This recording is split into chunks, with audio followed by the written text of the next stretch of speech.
Lagi niyong tatandaan, huwag niyo nga avoid yung sakit, lalo na kung sakit na galing sa training kasi yan lang yung paraan papunta sa paggaling niyo. Sabi ng bowlers natin, ang sabi niya, "Coach, masakit po yung binti ko kasi dahil daw sa training." No? So, ang nangyari sa'yo, idol, maganda.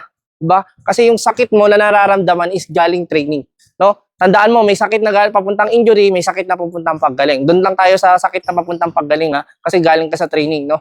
So, ang gagawin mo, idol, no? Kung nagsumasakit yung katawan mo kapag after training, it's simply because hindi pa nakaka-adapt yung katawan mo sa intensity na ginagawa mo or na-activate yung mga muscle mo. So, good yan, idol, no? Tapos, ang gagawin mo, sundutan mo pa rin siya. Mag-training ka pa rin kinabukasan kahit masakit pa rin yung katawan mo. Pero low intensity lang, Tapos, hanggang sa maka-recover yung body mo, hanggang sa maka-adapt siya. Pag naka-adapt na yan, hindi na yan sasakit. Pag hindi na siya sumakit, ibig sabihin na pupunta ka na sa shape. Pag napunta ka na sa shape, you will get better na, no? Lagi mo yung tatandaan, yung nangyayari sa'yo na sumasakit yung katawan mo, papunta yan sa paggaling. Hindi yan papunta sa injury, lalo na kung galing ka sa training. Lagi nyo tatandaan, huwag nyo nga avoid yung sakit, lalo na kung sakit na galing sa training. Kasi yan lang yung paraan papunta sa paggaling nyo.